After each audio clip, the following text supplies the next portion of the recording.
reading from Bhagavad-gītā, as it is, 11th chapter, text 40.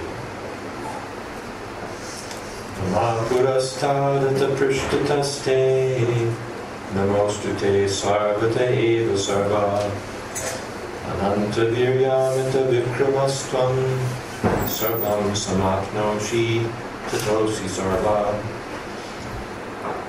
Obeisances to you from the front, from behind, and from all sides. O unbounded power, you are the master of limitless might. You are all-pervading, and thus you are everything. Purport. Out of loving ecstasy for Krishna, his friend, Arjuna is offering his respects from all sides.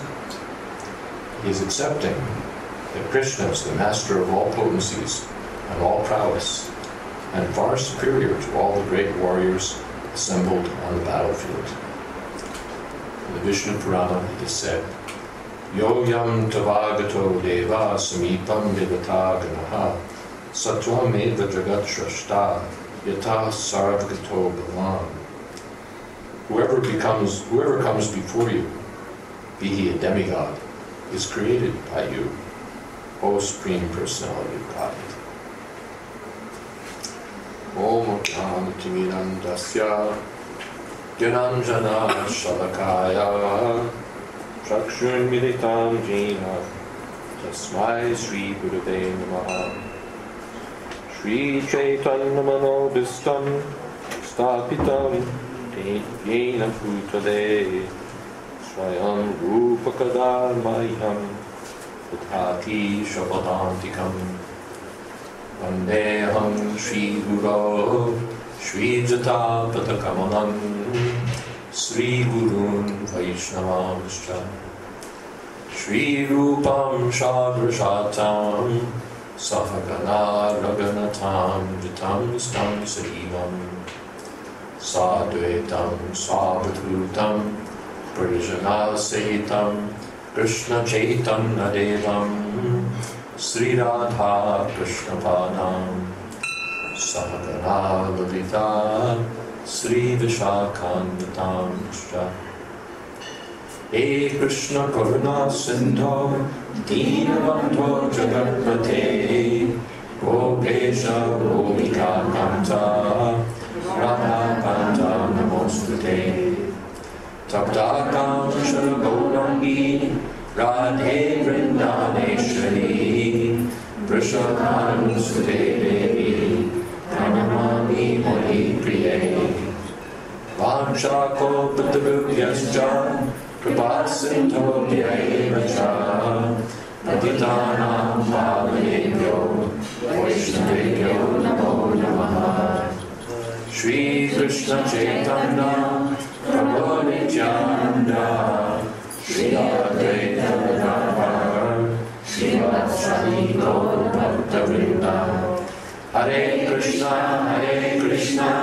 Krishna Krishna, Hare Hare, Hare Rama, Rama Rama, Hare Hare.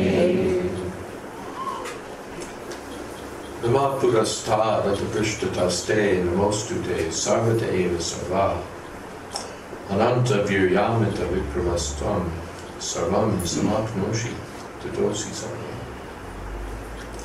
This chapter is describing the universal form of Krishna. Krishna was speaking as Arjuna's friend, serving as Arjuna's friend and charioteer, and then later as Arjuna's spiritual master. But then Arjuna asked the Lord to reveal this universal form, the form in which everything in the universe can be seen in one place within Krishna's body, just to demonstrate that Krishna is the Supreme Personality of Godhead. So Krishna accepted the request and showed the universal form, which was something more than Arjuna had bargained for in one sense. It was so mighty and so great and so samāpnoṣi, covering everything, tatosi, being everything, in fact. So Arjuna was filled with awe and respect, and therefore he says, I offer my respects from the front, from behind, from this side, from that side, again and again. When someone is filled with emotion, then he becomes repetitive, like, I can't get over it, I can't get over it. It's too much, it's just too much, I can't get over it. Right? Repeating again and again.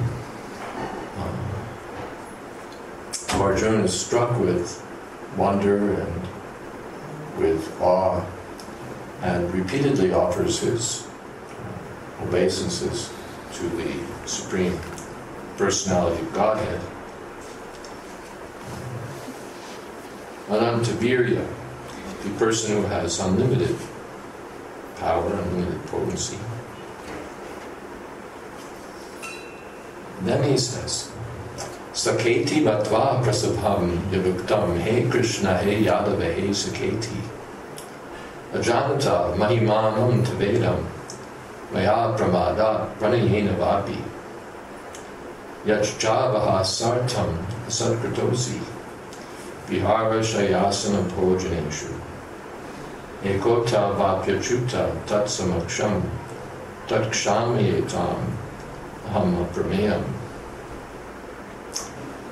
Thinking of you as my friend, I have rashly addressed you, O Krishna, O Yadava, O my friend, not knowing your glories. Please forgive whatever I may have done in madness or in love. I have dishonored you many times, jesting as we relaxed, lay on the same bed, or sat or ate together, sometimes alone, and sometimes in front of many friends. O infallible one, please excuse me for all those offenses. Purport. Although Krishna is manifested before Arjuna in his universal form, Arjuna remembers his friendly relationship with Krishna and is therefore asking pardon and requesting Krishna to excuse him for the many informal gestures which arise out of friendship. He is admitting that formerly he did not know that Krishna could assume such a universal form, although Krishna explained it as his intimate friend. Arjuna did not know how many times he may have dishonored Krishna by addressing him, O my friend, O Krishna, O Yadava, etc., without acknowledging his opulence. But Krishna is so kind and merciful that in spite of such opulence, he played with Arjuna as a friend. Such is the transcendental loving reciprocation between the devotee and the Lord. The relationship between the living entity and Krishna is fixed eternally. It cannot be forgotten, as we can see from the behavior of Arjuna. Although Arjuna has seen the opulence in the universal form, he cannot forget his friendly relationship with Krishna. Though that was the constitutional relationship between Krishna and Arjuna. They were friends. But now Arjuna's friend has shown this wonderful form. And Arjuna is saying, you're the Supreme Personality of Godhead, and I was treating you like an ordinary friend. Similar mood was shown in the Mahabharata when Yudhishthira Maharaj and his brothers were obliged to live incognito. They went and stayed in the kingdom of Maharaj Virat. And they took the roles of ordinary court servants. Yudhishthira became a courtier to the king. Draupadi was dressing the queen's hair. Nakula and Sahadev were taking care of the horses. Arjuna Bhima became the cook.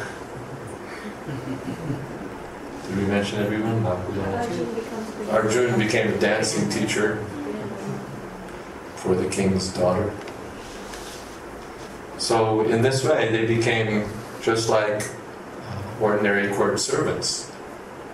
But then when the 14 years expired, then they retrieved their weapons and went out and fought against the Kauravas. And then when it was finally disclosed to Maharaj Virat who these people were, then he was feeling so ashamed that just a few minutes earlier he'd insulted struck Yudhisthira Maharaj even for diminishing not giving full credit to his son for having defeated the Kauravas, for saying that somehow it must have been his charioteer that had helped bring off the victory. And then, just shortly after, his son disclosed to him that, no, actually, you don't know who my charioteer was. And you don't know who your courtier is. And you don't know who's serving your queen. You don't know who's in your kitchen.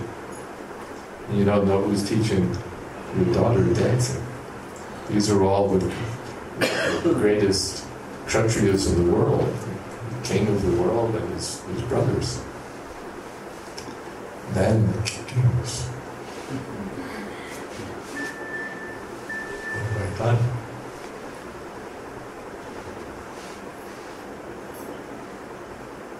So, similarly, Arjuna is in that mood that now he's seeing Krishna as the supreme.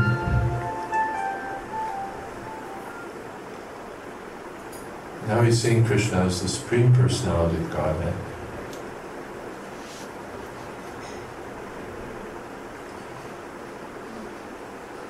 And he's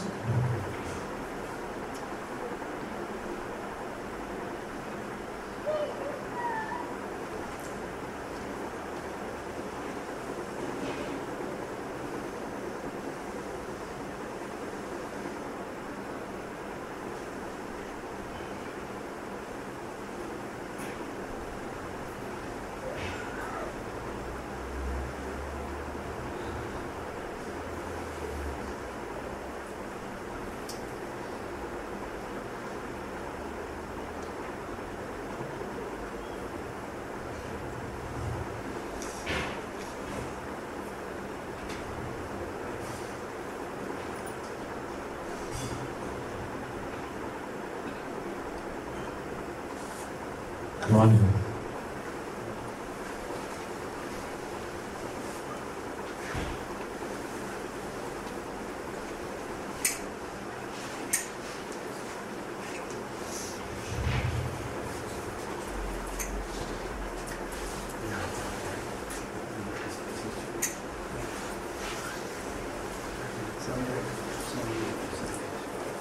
Welcome.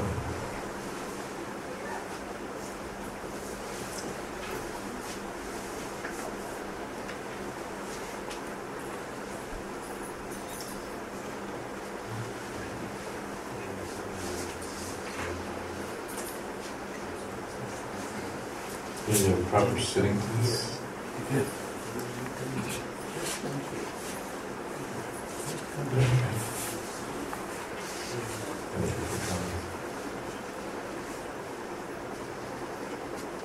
So now Arjuna is seeing Krishna as the Supreme Personality of Godhead, and he's thinking, I was treating him just like an ordinary friend. I was treating Krishna as if he were a buddy. And now I see that he's the Supreme Personality of Godhead. All the universes are within him.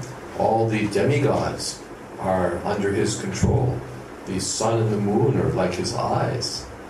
His effulgence covers the entire cosmic manifestation. He's ananta-vīryā, he has unlimited power. And I was joking with him, hey Krishna. Sometimes Prabhupada mentions that there would be some competition, and then after the competition people are boasting, and sometimes there would be exaggeration, and Krishna, Arjuna would say to Krishna, you're very honest, aren't you?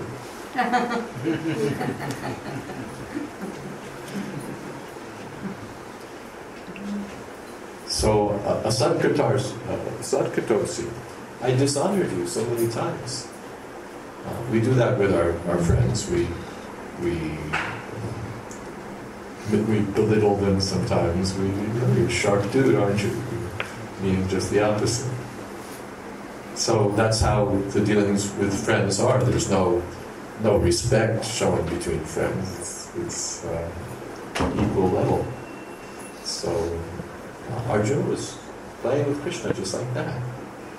And now he's seeing that the person that I was treating that way is the Supreme Personality of God. So he says, Janata mahimanam today, I didn't know your glories. So please, kshame, please forgive me for all of this familiar behavior. Kshame, Apraman, you're immeasurable, you're achyuta, you're infallible. So whatever I did, pramadat pranayena vapi, either out of love or out of madness, please forgive whatever insults I gave, whatever offenses I committed. He's praying like that. But we see that this is not natural for Arjuna. Arjuna's natural relationship is to be friendly with Krishna. How is it possible to be friendly with such a great, exalted person as the Supreme Lord of all the universes? It's possible by Krishna's mercy. Krishna has an energy, yogamaya, which partly discloses him and partly conceals him. So that the devotee who's under the influence of yogamaya sees Krishna, but doesn't see that Krishna is the Supreme Lord. He sees Krishna's my friend, Krishna's my chariot driver, Krishna's my child.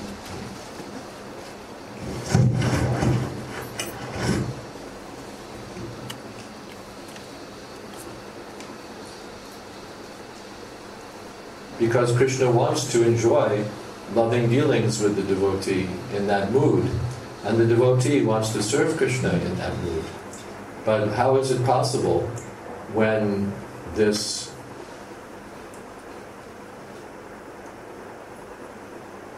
vision of Krishna is there as the Supreme Lord, the Supreme Person? It's not possible. I can't think of the Supreme Lord of all the universes as my friend, as my buddy, as my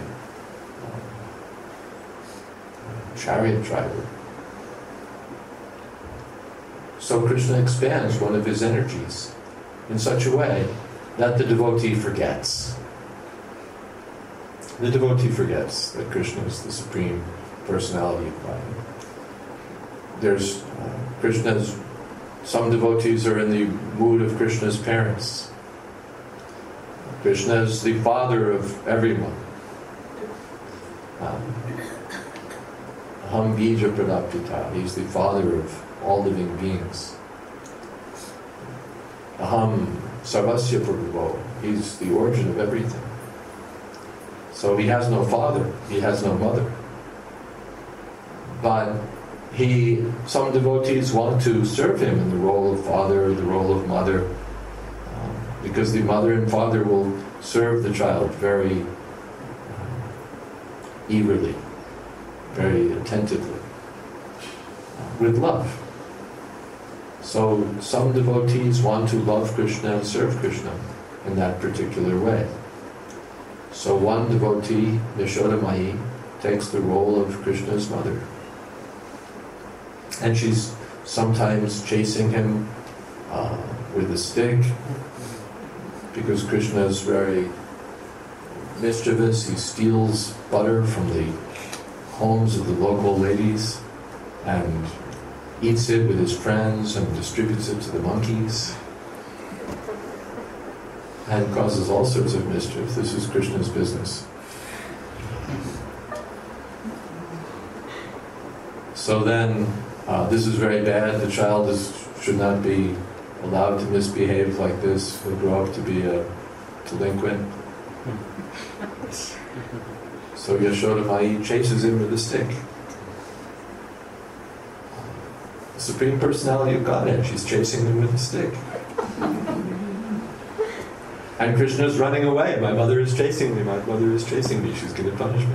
Krishna also places himself under the control of this Yogamaya energy, so that even Krishna forgets. Even Krishna forgets. And gets absorbed in this loving relationship. So one time, Yashoda Mai got a complaint from Krishna's friends. The friends complained, Balaram, Krishna's brother, and the friends reported. They tattled. That's really what it was. They tattled on him, and they said that Krishna's been eating dirt. You know how friends, Krishna's eating dirt, Krishna's eating dirt. So they tattled on him to his mother, and Yashoda Mai called him in. Krishna, have you been eating dirt? Your friends say you've been eating earth. Have you been putting earth in your mouth? And Krishna said, no, we had some argument while we were playing, and now they're trying to get me in trouble so that you'll punish me. So then Yashoda Mai said, so let me see. Open your mouth. Let me see. So Krishna opened his mouth, and sure enough, she saw the earth, moon, the sun, Venus, Jupiter, all the planets. She saw Vrindavan, the place where they were living. She saw herself. She saw the whole family. She saw all the cowherd men, all the cows. She saw time. She saw space. She saw all directions. She saw everything within the mouth of Krishna. Unlimited. And she thought, what am I seeing here?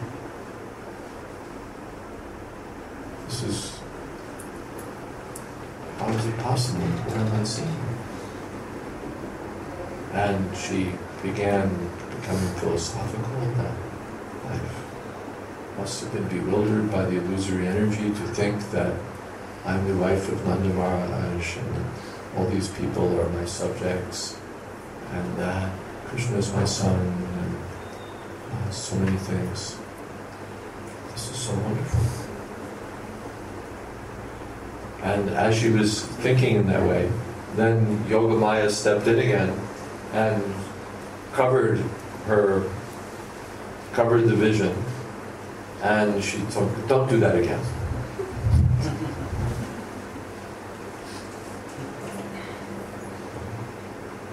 Tony, you'll get sick, don't do it. She's treating Krishna just like an ordinary child. She's thinking if Krishna doesn't eat properly, he'll die. He'll get sick and die. Krishna can't die. He's the Supreme Personality of Godhead. But she's thinking that way out of love. So here the same thing. Arjuna is temporarily overawed by the vision of the universal form. But we'll see that by the end of the chapter, he himself asks Krishna, please resume your saumya-bhakti, your very nice, natural form that I'm so familiar with. And Krishna does that. He said, I've shown you this vision because you're my devotee. No one can see this otherwise. The great scholars, the great yogis, the great performers of austerity, any great person, no one can see this astonishing universal form. It's only possible by devotional service. Because you're my devotee and my friend, I've shown you all of this wonderful vision. For others, it's not possible. But now, because your mind has been disturbed by all of this, now don't worry, I'm again resuming my natural form as Krishna. And then Arjuna became samāpnoṣi. What is that? Prakriti-mudata. Now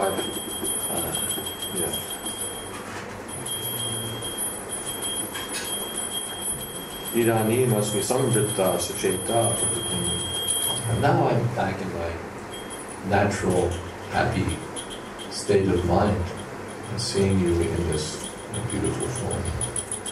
The devotee may know that Krishna has so many other forms, but he particularly loves Krishna in this all-attractive form as the Supreme Personality of Godhead. So Arjuna is showing that even though temporarily the relationship may be set aside, it comes back. It comes back. These are all loving dealings. These are reflected only in the material world. In the material world also, we have relationships between servant and master and servant, between friend and friend, between child and parent, between lover and beloved. But these are temporary because they're based on the body. I'm thinking that I'm this body, in relationship to my body. This is my mother, this is my father, these are my brothers, this is my country, this is my this is my that. I'm thinking of myself as this body. But in pure consciousness, one knows that I'm not this body, I'm the soul within the body. This bodily identity is not the thing. So the relationships now are established on the basis of the body. In terms of this bodily existence, someone's my mother, someone's my father, someone's my friend. Someone who I'm attracted to, that's my boyfriend, that's my girlfriend. But it's temporary. It's not that this is eternally my brother or my friend or my wife or my husband or my son or my daughter or my parents. It lasts for a short time because the body only lasts for a short time. Then I take another body and I get another set of parents and another set of friends and another set of everything. And then I leave the body again and I take another body, another set of friends, another set of parents, another set of everything.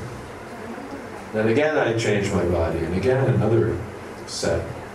And each time I'm thinking, oh, this is my mother, this is my father, these are my friends. These relationships will go on and on.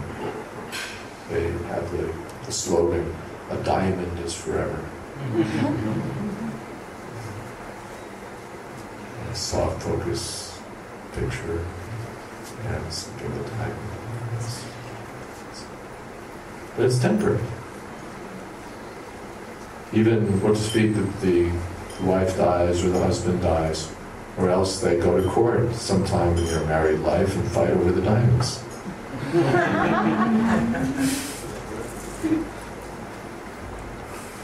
So the whole thing is temporary. It doesn't last forever. Therefore, it's described as being like a perverted reflection of reality. Like when you see a tree in the water, in the river, it's not the real tree. It looks like the tree, it looks something like the tree, but it's shaking and it's not quite straight and you can't get any fruit off that tree. It's not the real thing, it's a reflection. The material world is the reflection of the spiritual world. And we're looking for reality here. We're looking for things to be permanent, looking for things to be real, authentic. We're looking for things to be satisfying. But it's not. Nothing is here. It can't be because it's not substantial. Just as the tree in the water is not substantial. So, but by seeing the tree in the water, we should get the clue that there must be a tree someplace else. Otherwise, how could this tree in the water be there? In this way, we have to look beyond the material world to the spiritual world.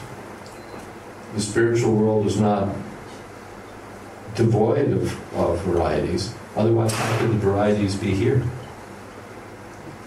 If there's a tree in the water, there must be a tree on the bank. It's not that in the water there's a tree and on the bank there's nothing.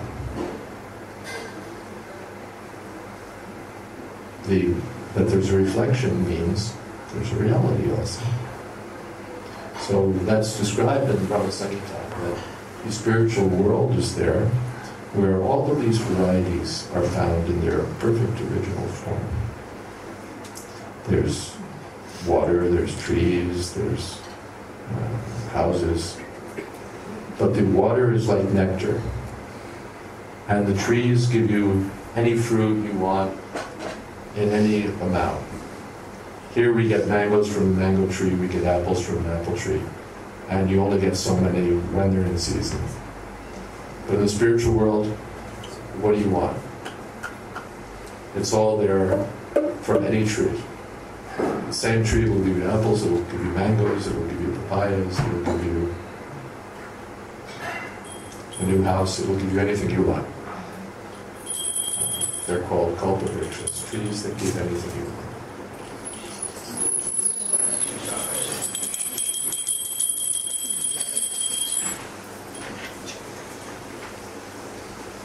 The houses are made of gems. The speaking is like singing. The walking is like dancing. That's the spiritual world. Here the walking is like dragging.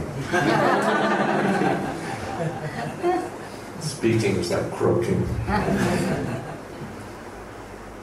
But there it's all transcendental and transcendentally blissful. The happiness in the material world starts out great and declines, dwindles. But in the spiritual world, the happiness is ever increasing. Because it's in relation to, not to illusion like the happiness here, but to the supreme reality, Krishna. So our Krishna consciousness movement is meant for reviving our eternal relationship with Krishna so that we can re-enter that spiritual reality, revive that transcendental relationship with Krishna, and be happy in eternal devotional life, eternal devotional service to Krishna. We can learn how to do that here in the material world or here in the Krishna consciousness movement. And that will be our, we'll be happy in this life, and at the end of life go back home, back to God. Okay. What kind of questions do we have?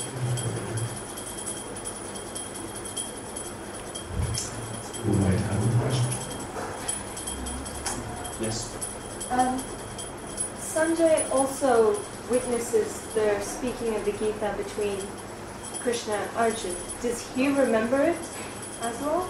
Sanjay? Yes. Raja samsritya samsmitya. he says at the end of the Bhagavad-gītā, my dear king, I'm remembering this again and again and again and again. It's so wonderful. Vyasa pṛṣṭhatas śrutāvaṁ. By the mercy of Vyasadeva, Sanjaya, the narrator really of the Bhagavad-gītā, the person who's telling about this discourse between Krishna and Arjuna, was able to see the whole scene. He was the secretary to the blind king Jayadvaita. Jayadvaita couldn't see what was going on, and besides he was miles and miles away. But by the mercy of Vyasadeva, the sage Vyasa, Sanjaya was given spiritual vision, so that he could see what was happening on the battlefield and relay all the events to King Jayadvaita. And he was able to see the universal form also. And remember. Yes. But like you were saying, Yogmaya, under her influence, they forget afterwards, like how Yashodamaya should forget. Does he forget? Or would he remember? Sanjaya? He doesn't have as much reason to forget. Because Arjuna is such an intimate friend with Krishna, he has to forget. Otherwise, how can the friendly dealings go on? But Sanjaya is not in such a close relationship with Krishna. So if he remembers, it doesn't interfere with the dealings. Even in Dwarka and in Hastinapur, there's some understanding that Krishna is God. Although they sort of go in and out. Sometimes they remember, sometimes they forget. But there's this understanding, at least to some extent, that Krishna is the Supreme Personality of God. Therefore, Hastinapur is different from Vrindavan. In Vrindavan, nobody knows, nobody cares. Nobody even cares. When Krishna does something extraordinary, they all say, oh, Krishna is so wonderful.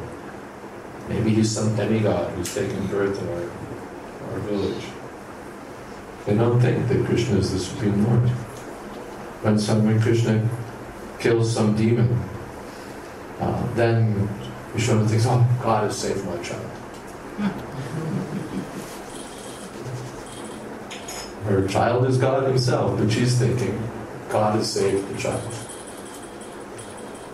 In Vrindavan, there's not even a tinge of understanding that Krishna is the Supreme Lord. They totally forget. But in Hastinapur, there's therefore, Kunti Devi, although she takes the role of Krishna's aunt, so she has an intimate relationship with Krishna, still she has some understanding that Krishna is the Supreme Personality of God. So she was recalling this incident where Krishna was stealing butter and Yashoda Mai was chasing him and Krishna's running away in fear. And she thought this is so extraordinary that the person who's feared by fear personified is running away from Yashoda Mai because she's carrying a stick in her hand and he doesn't want to get punished. So that means she had some understanding that Krishna is the Supreme Personality of God. So this is there in Hastinapur, but not in Vrindavan. Vrindavan is totally lost. They just love Krishna. That's all. Something else?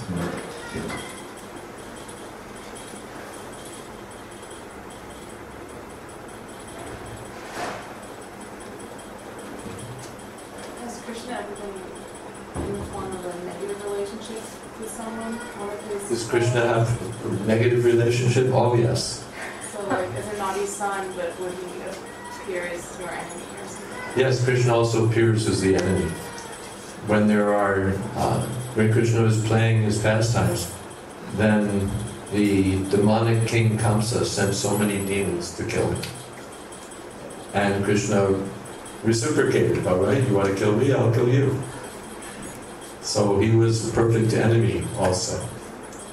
In different ways, he found various creative ways of slaying them all. There was one demon who took the form of a tornado, a whirlwind, and carried Krishna up into the sky to kill him. So Krishna started getting very heavy, and the demon couldn't carry him anymore, and just fell to the ground, finished. So in various different ways, Krishna is killing these demons. So he's their enemy. He's Adisula, killer of enemies. But because Krishna is absolute, to be Krishna's enemy is also transcendental. When Krishna kills an enemy, the enemy gets liberation. He gets freedom from material existence. So Krishna's, in one sense, he's not inimical to anyone. He's equal toward everyone. But he reciprocates. You want to love me, I'll love you. You want to fight with me, I'll fight with you. Whatever you want, any relationship that you want to have with me, I'll reciprocate. So he takes the form of a perfect enemy also. Yes. He's not one-sided, that it's only love and embracing and playing. There's also killing and all of that. So Krishna is perfect in every relationship.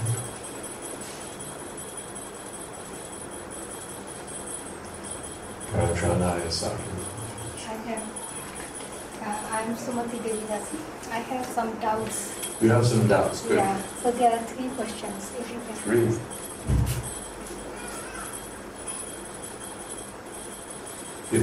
In ISKCON, is it allowed for an initiated devotee?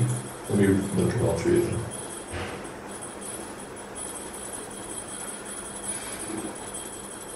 In ISKCON, is it allowed for an initiated devotee to leave his own bona fide spiritual master and accept Srila Prabhupada as his spiritual master?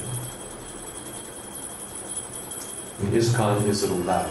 Well, first thing is, ISKCON is a society, and it has a government, and it makes rules, and so on and so on. So let's look beyond ISKCON, let's look at the philosophy.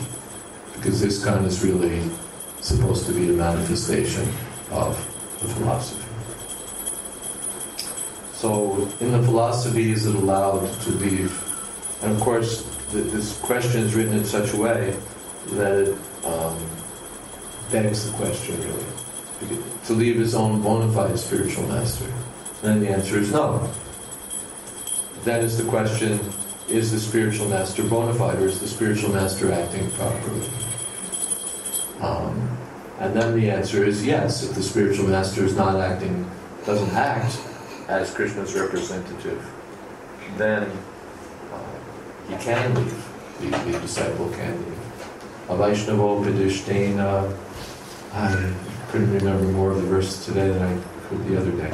Vaishnavo Padishtena Mantrena Niriyam Prajay. If the spiritual master becomes averse to devotional service, if he becomes an offender toward devotees, if he loses his sense of discrimination as to what is to be done and what is not to be done, karya vijanata, utpata, if he's off track. Utpat means off the authorized path of devotional service.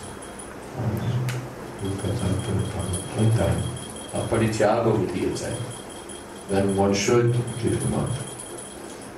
Parityago. So generally, or it's unusual, we don't expect that will happen. But sometimes it does so happen that the spiritual master doesn't properly conform, or in some way there's this breaking, then it may happen. Otherwise not. Will the devotee have to renounce his spiritual name given by the spiritual master since the spiritual contract is broken? That's like a kind of, in one sense, superficial. We have instances where, well, you know, like, well, I could give so many examples, but the name is more or less, you know, something that hangs on a person. You know, like, we know that this is a wristwatch, so if I start calling it a tomato, everybody's going to get confused.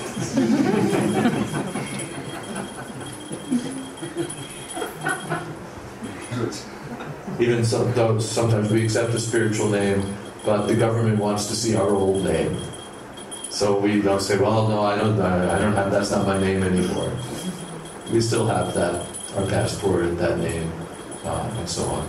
So people may know us by this name or that name. That's not the essential thing.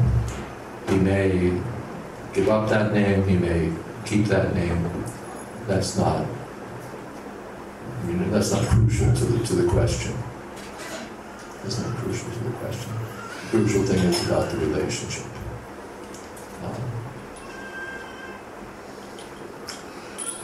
Otherwise, it's said that if the spiritual master is not acting sinfully, he's not against the service of the Vaishnavas, but the devotees comes to understand that this person can actually lead me to the goal. He doesn't have I don't see in him the spiritual strength or the spiritual potency to bring me to the right conclusion of devotional service.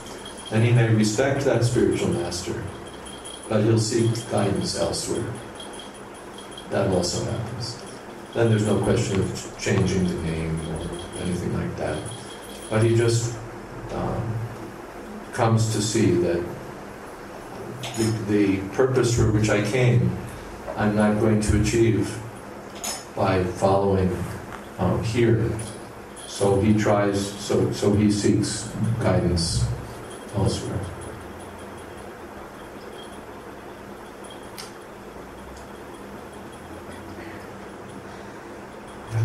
That's also there. Mm-hmm. Maharaj, I think it's in chapter 18 of the Bhagavad Gita.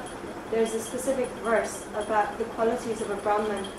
I think it's something along, I don't remember That's the verse. But are those the qualities that we should also look for in a spiritual master? Those should be, actually, sarva, all the good qualities.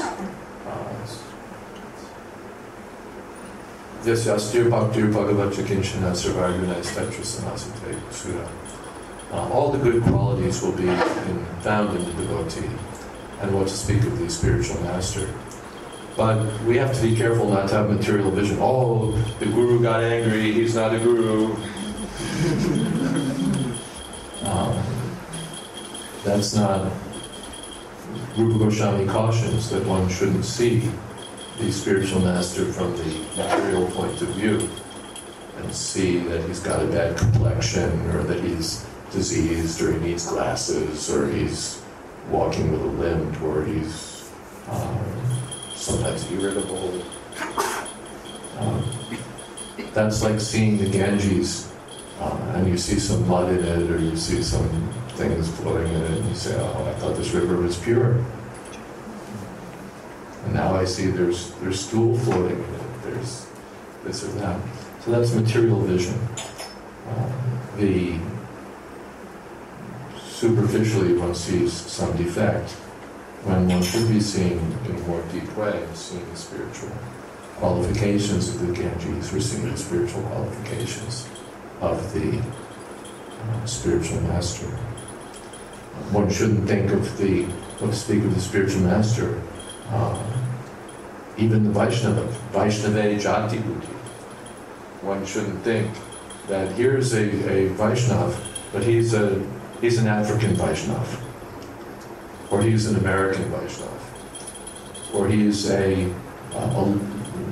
Vaishnav from a lower class, a lower social class, or he's a Vaishnav, he's this kind of that's Narakisa, that's hellish.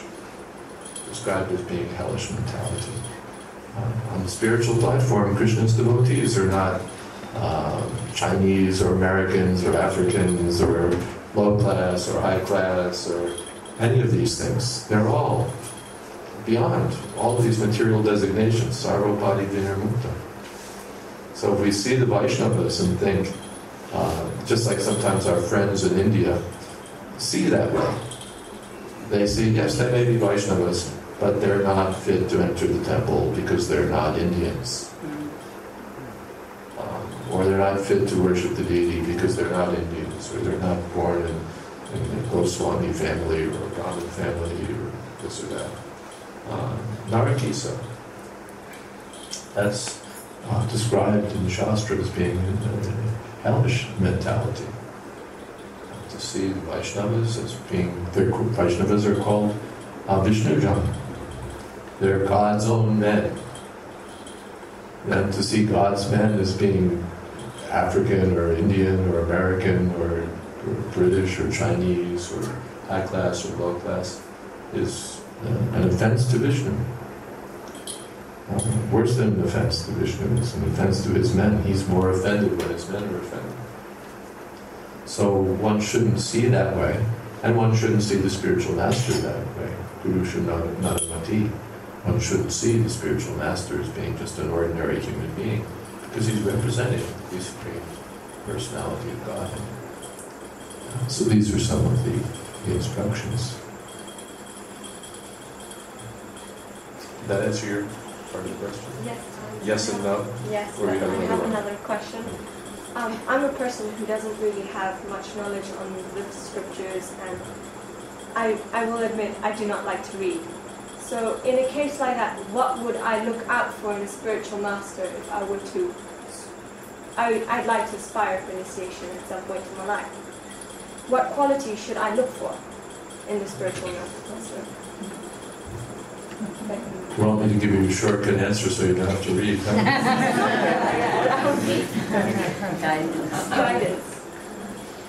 Because, I mean, where to start? One thing is we may not like to read, but you know, when it comes to something, you know, like if you're signing a contract, you have to read. You'd read, wouldn't you? You would say, well, I don't like to read, you know, okay, here's your $100,000 and I'll just trust you because reading is too much trouble.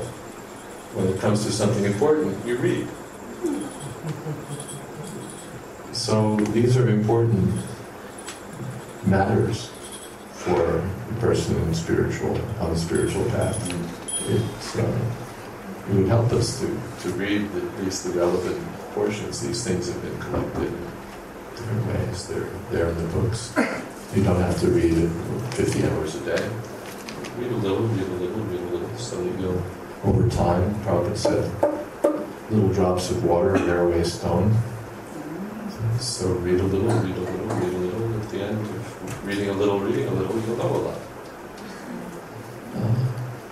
For that matter, there's audio books of Bhagavad Gita as it is. You don't like to read, you're dyslexic or something, you can put on your headphones and listen, and that way. Those who don't like to read, actually hearing is more important than reading. So if you attend the classes regularly, so many tapes are there of Srila Prabhupada or devotees, you can fill up your iPod or whatever it is that you have with transcendental instructions and every day listen.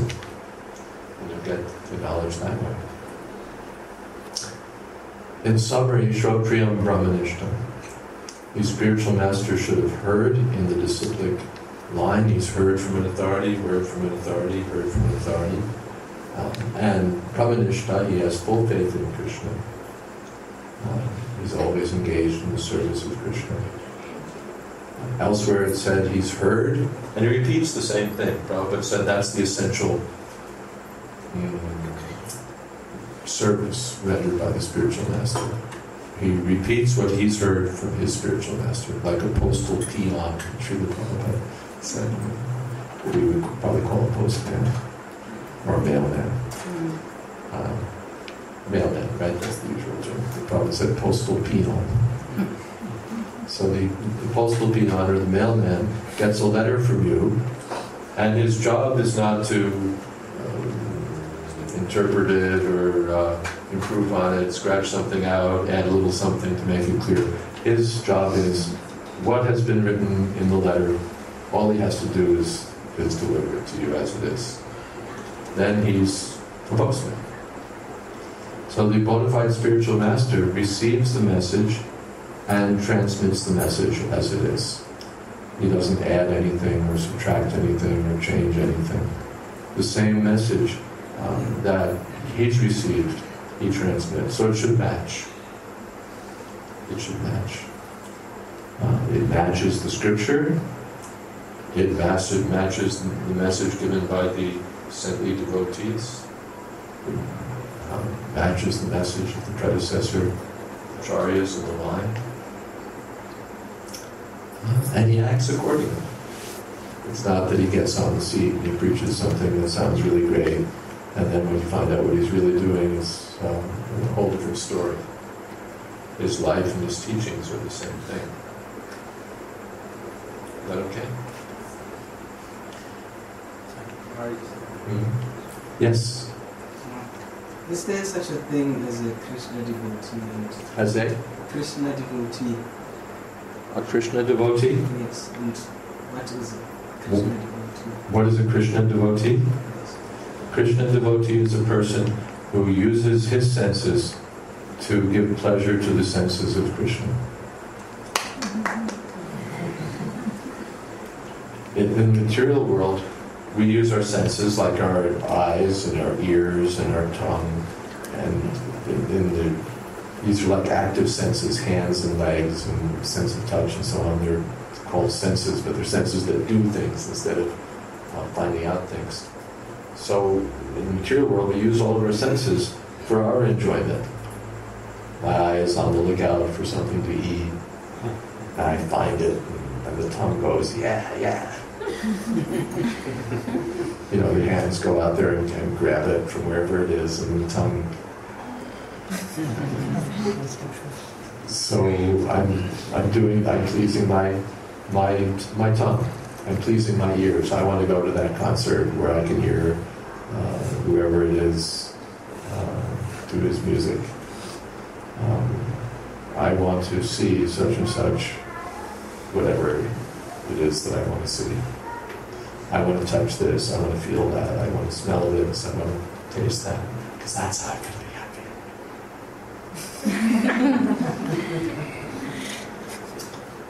And it doesn't really work, because the senses are never satisfied. What happens is that we become practically servants of our senses. The eye is saying, come on. We're saying, okay. The tongue is saying, come on. And we say, okay. Yes, sir. Whatever you want, sir. We become servants of our senses. But the senses are bad masters. They're not satisfied. And they don't say, well, I'm not satisfied. You can get out of here. I don't need you anymore. No, I'm not satisfied. You keep serving anyway. So then I'm not satisfied. The senses are not satisfied. But Krishna consciousness means, instead of trying to serve my senses, I'll try to serve God's senses. God is also a person. He also likes to see something. He also likes to hear something. He also likes to so on. So instead of trying to please my senses, I'll try to please God's senses.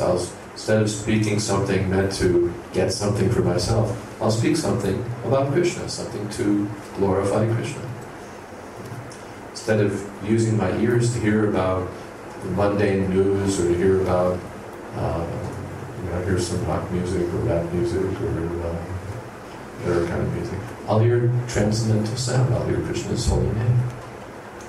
Instead of using my eyes to see some material thing, I'll look at the beautiful form of Krishna. I can smell the flowers and incense offered to Krishna. I can use my mind. The mind is one of the senses to think of Krishna. Legs are a kind of active sense. I can use them to go to the place where people are chanting Hare Krishna. I can use my hands to sweep the temple of Krishna or do some other kind of service. So a devotee of Krishna is a person who engages his senses for the pleasure of Krishna's senses. Okay? And it all begins with the tongue. Of all the senses, the tongue is very important. You know, like in a ship, you see these big ocean liner ships or big battleships or aircraft carriers. And what determines what direction they go in? Right? This little rudder, you know, not a very big part of the boat. But that little rudder is determining the whole direction of the ship. So this little thing here in the mouth, this little tongue, the direction it goes in is very important. If you use your tongue for blah, blah, blah, blah, blah, then that's really wrong. And when you use your tongue for chanting Hare Krishna, then your whole life goes for Krishna. And the tongue has actually two functions. One is to create sound, to vibrate, and the other is to taste. So instead of tasting something in a restaurant, something in a club, you can taste the food offered to Krishna. And then you make spiritual advancement by that function of your tongue also. So when the tongue is engaged in tasting the food offered to Krishna, Krishna pṛṣṭhatas, and then chanting Hare Krishna, then spiritual practice. Where does one start? Where does one start? Where does one start? You start right here.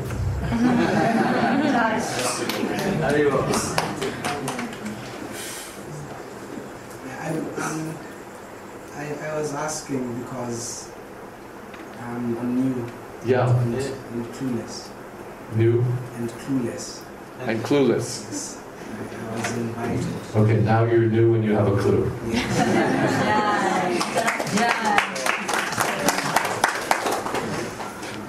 And you'll find it very easy associated with the devotees here who are already coming, and they'll help you and show you what to do and how to make progress, and you'll make very quick progress. It all starts with the tongue. It's very easy. You know this Hare Krishna mantra? Hare Krishna, Krishna Krishna, Hare Hare, Hare Rama, Rama Rama, Hare Hare. Chant Hare Krishna and take this nice spiritual food, associate with the devotees, and everything will come. Okay.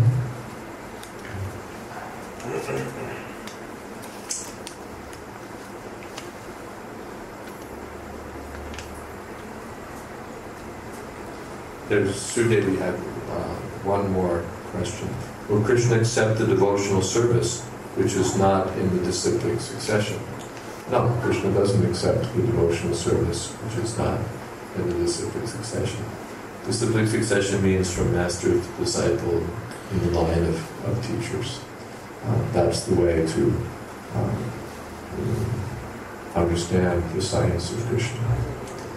So we have to pick things up in the line of disciplic succession. There are two kinds of gurus, the initiating spiritual master and the instructing spiritual master.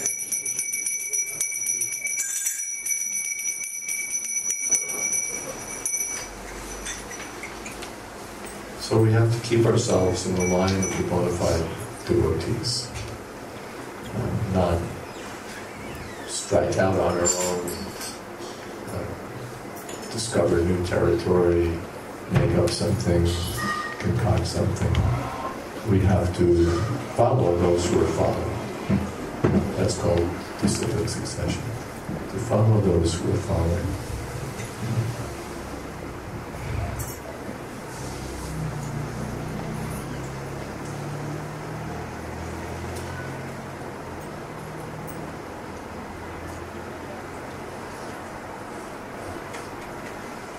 Nothing different should be introduced.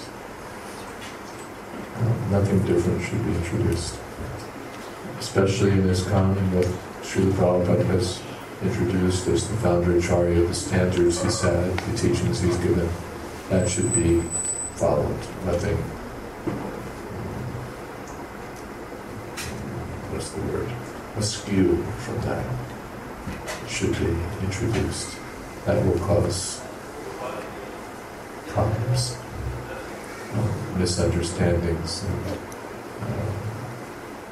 misapprehension of the philosophy. So we should take it as it's coming from Srila Prabhupada. And Prabhupada has so many followers, so many disciples, so we should take it from his disciples, the disciples of his disciples, in the standard way. The standard teachings, it's not a complicated thing, really. This is not something, very esoteric and very difficult to figure out, that you need a PhD or something. What Srila Prabhupada taught is open knowledge to everyone. And we simply have to follow it. We simply have to follow it. And if there's sometimes questions, then there are senior devotees, there's sannyasis, the BBC men, the advanced devotees can clarify things for us. Spiritual master can clarify things for us.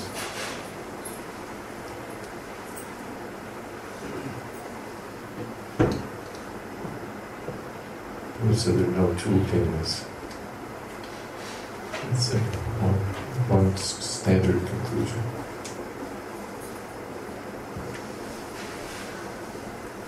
Are there other questions? Yeah. I understand that some have said that something can be perceived and interpreted in a different context, in a different language. And I wanted to know, you said that it's important that... it's simple. It's simple. Yeah.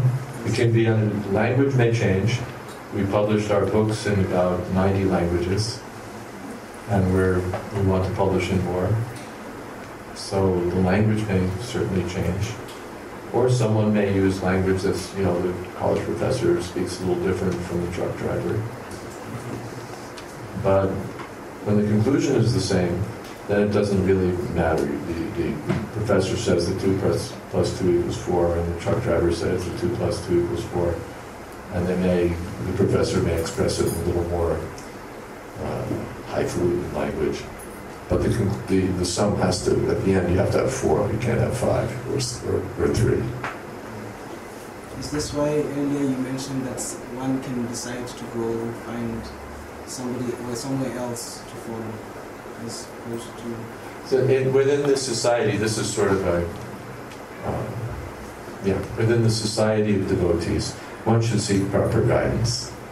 That's the point. One should place oneself under the guidance of a superior devotee who knows the science and in whom one has strong faith, strong confidence. That's the bottom line there. And it's supposed to be within the society. Yeah, well, within the society means that if we want to be Krishna's devotees, then we want to place ourselves under the guidance of a devotee of Krishna. And where do we find the devotees of Krishna? In the society of devotees. Like if you want to do, if you want to go into the furniture business, then you'll find out where the association of people who are selling furniture is. If you want to go in the stock market, you'll find yourself in the stock exchange. Yes, but there's perhaps maybe you want to go into the furniture business. Right. You saw a nice piece of furniture. Mm-hmm. And then by yourself or by some other means other than that of the association, you find a way to craft the furniture. Yeah, you can, that's called the hard way.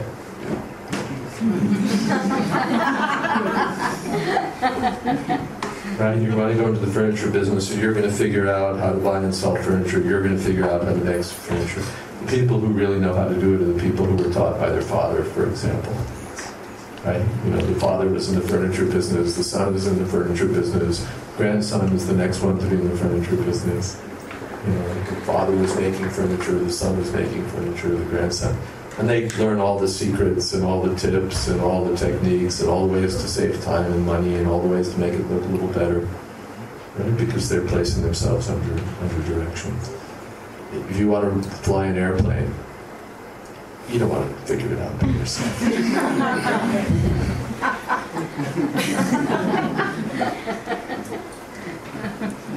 So one has to acquire the instruments to do so. One has to acquire the instruments to do so. Yeah, one has to. With devotion, you mentioned earlier. Yeah, actually. Devoting your senses to your tongue. You would like new tastes, for instance. Yeah. Where instead of that, you seek direction as to how you can use your tongue. Yes, that's exactly right. With the chanting. Exactly right. You mentioned something as well about nature, your experience with nature, smelling flowers. Yeah, we smell everything, but we said smell the flowers means, especially here you've seen we're offering so many flowers to Krishna, so you smell those flowers. The idea is that in the material world we want to smell the flowers, or we want to offer the flower to our girlfriend, all of that. But in Krishna consciousness, we like to see that Krishna is the first to enjoy the flower. And then after Krishna has enjoyed it, then everyone else takes it as a gift from Krishna. And you'll see that we offer food to Krishna. So the idea is that Krishna is the first person that's prepared for the pleasure of Krishna. And after it's offered to Krishna, then everybody else takes that same food as a gift from Krishna. So that's that's the idea.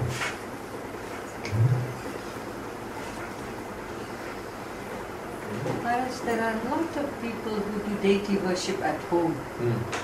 And they think that because they are doing deity worship, they will be connected to Krishna. Without deity worship, how can you advance in Krishna consciousness, especially after you have taken initiation? How do we advance in Krishna consciousness without deity worship? Of course, the main thing is by chanting Hare Krishna. The chanting of the holy name is the most important way for advancing in Krishna consciousness. And the deity worship is meant to help us in chanting Hare Krishna and so on. So the chanting is primary and the deity worship is secondary. One may have deity worship going on at home. If one doesn't, that's all right. One can come to the temple. If you live someplace near the temple, then you don't have to do separate deity worship. No, these are people who have not taken initiation and who do deity worship at home. Oh, I see. How do they they have some. They're directing themselves toward Krishna's service, but it's sort of preliminary practice. Yes, because when you try to preach to them, You don't they always say that we do the services at home, so why do we need to come to the temple? And it's a very difficult way of You're doing it explaining. at home, that's very good. But are you hearing at home? Deity worship you're doing at home, that's right. You don't have to come to the temple to worship the deity, you have the deity at home. Are you associating with sadhus at home? With saintly devotees at home? Or is it just your family? Are you hearing the message of Bhagavad-gītā and Srimad Bhagavatam at home? Or are you just worshipping the deity? Are you making progress in understanding the science of Krishna at home? Or are you just doing sort of regular rituals and worship? It's not that you have to come here to worship the deity. You can worship the deity at home. You can do all of these things, in fact, at home. But people don't. They do some portion, but they don't, especially they may not hear and they may not associate with other devotees.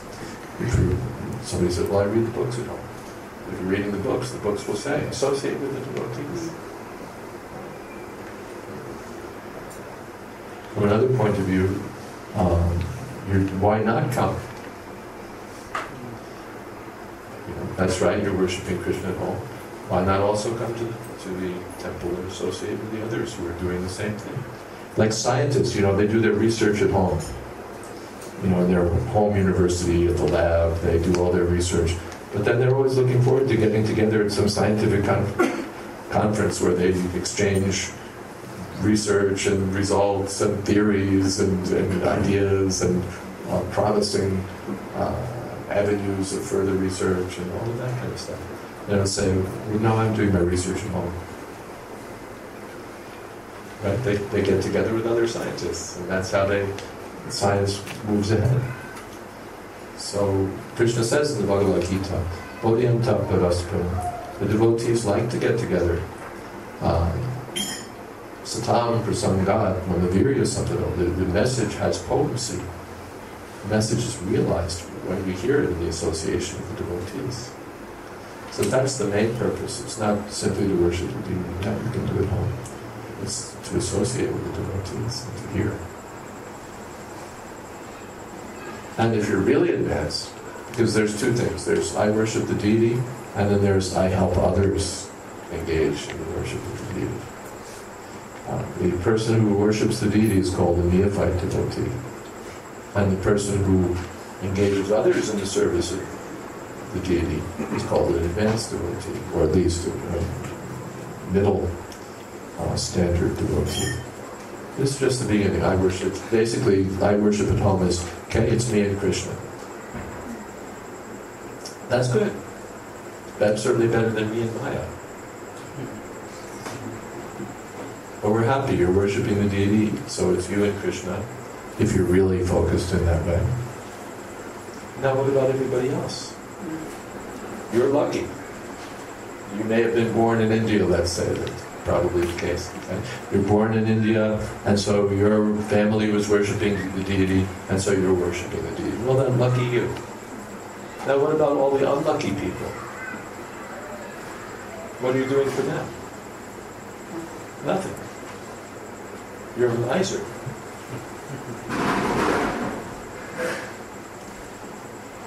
Confirmed.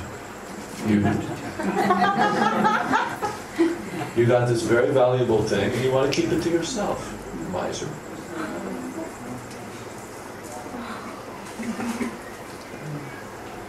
Chaitanya Mahaprabhu said, Parata Bhunite Manusha Janmo Elojar, Janma Sarta Kori Kalapalupakar. Everyone who's taken birth as a human being in India should take advantage of the opportunity to make their life successful and should spread this for the benefit of others. So what kind of nonsense Indian are you if you're just staying at home, you and Krishna, and you don't spread this? Chaitanya Mahaprabhu is requesting you, please come out. Come out of your home. Unless your intention is that you'll die at home also. Come out of your home and do something for the benefit of others. There's so many nice, just like this young man, he's very, he doesn't know anything about Krishna consciousness movement, he's new and clueless, but he's very interested. He'd like to learn more about Krishna. So if you're not helping young men like him, who are open and interested, then what kind of miser are you? You're surrounded by people, so many of whom could take up this path of spiritual advancement, and you're happy to let them rot so long as you can stay home and worship your deity. So you're what's called just a neophyte devotee, or a prakrita bhakta, just a little bit off the material platform into the path of devotional service. But you're not you haven't reached the higher or even intermediate stages yet, because you just want to keep everything to yourself. So when you associate with the devotees, you'll get inspiration and confidence to be able, and ammunition also, so many books and so many things, by which to spread this for the benefit of others. So for yourself, you can stay at home, and for the others, come and join the society. Mm-hmm. Yes? One question. There are people who worship at home. They will read, they will have satsang, they will have bhajan, they will have all type of the rituals. But they will not prefer to come to the temples, because they find that in temples sometimes they come in the association of people which are really not the devotees. So this kind of And of course, when they stay home, they stay in the association of all the purest people. Whether they are pure or they are not pure, they are teaching, they are reading the scripture. What I'm saying is that in temples all around the world we find that all the persons who come to the temple, they are not the devotees, all of them. Of course not. And there is a, most of the time, politics. People are engaged in all kind of conversations whenever they get the opportunity. In that case, at least in ISKCON temple, the atmosphere is much better than other temples. So what I would like to know from you, Brahman, that in ISKCON temples, as devotees, what is the responsibility or the ways which the devotee should adopt to observe the situation that there are people who are busy in gossiping and talking all kind of rubbish in the temple premises? Well, Prabhupada said that we're something like a hospital.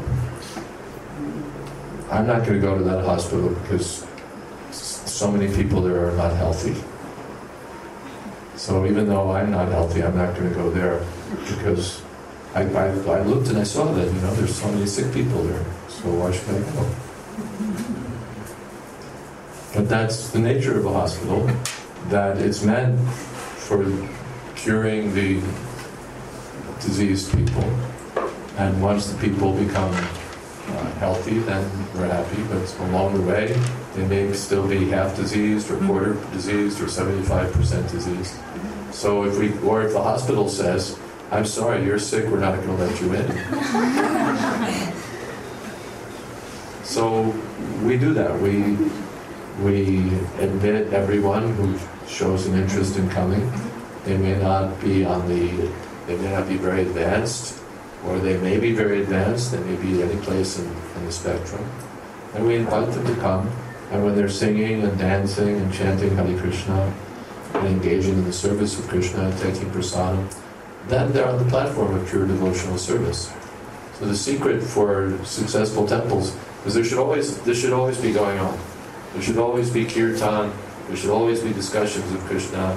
There should always be festivals for the satisfaction of Krishna. There should be the whole distribution of literature. So much going on that everyone's too busy for Maya. That will be the best thing. That will be the best thing. For me, I see there are many positive points why one should visit the temple.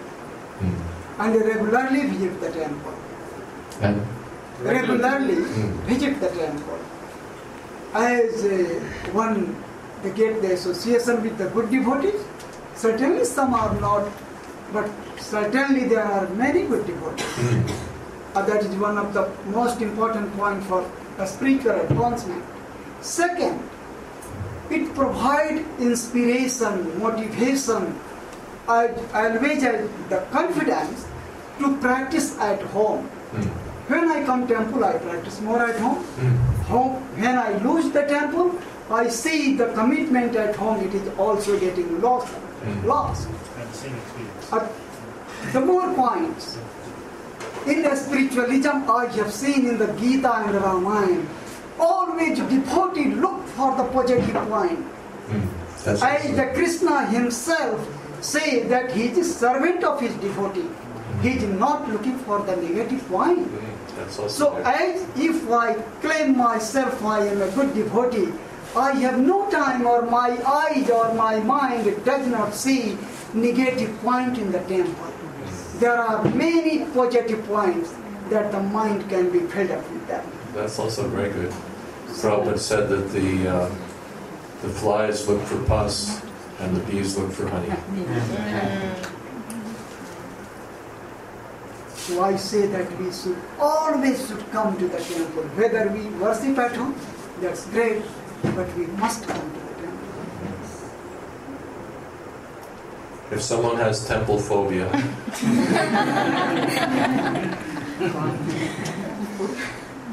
he can worship at home, and then the devotees may be kind enough to come to his home and give them some association. But even if he's worshipping at home, as you say, he'll get inspiration and he'll hear some good things when he comes to the temple. He'll hear the message of Krishna. He'll associate with devotees.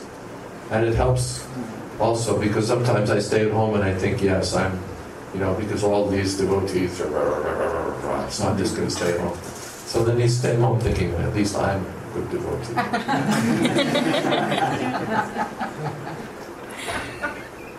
So it's good if when he comes to the temple he may notice that he's not the only good devotee. And then he makes progress. Maharaj, I was wondered, 5 years ago I was in Port of Spain, and in my mind something was going on. I was restless. I was looking for some advice. Early in the morning, one devotee stepped in my office. I spoke 2 lines to him, and he spoke 1 line. How much ego do you have, Doc? Simple, he told me that. And I am not knowing that I have this ego, and he was telling that how big ego you have. And after that my problem solved.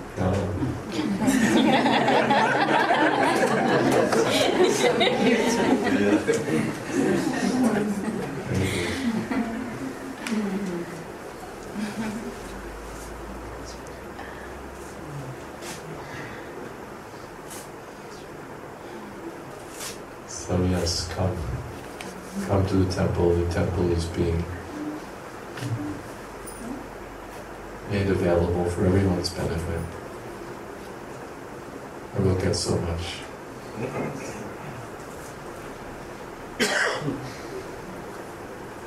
Come and bring others also. I think some of the devotees brought you. Yeah, good. And then you can bring the next man? Yeah. Okay, we brought you. There you go. And that's how it works. One friend brings another friend, brings another friend, and it gets better and better.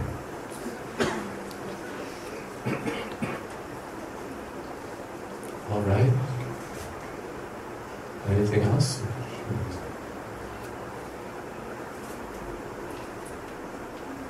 Thank you all very much. Hare Krishna. Prabhupada ki jai. Samaveta Bhakta Vrinda ki jai. Gaur Premanande.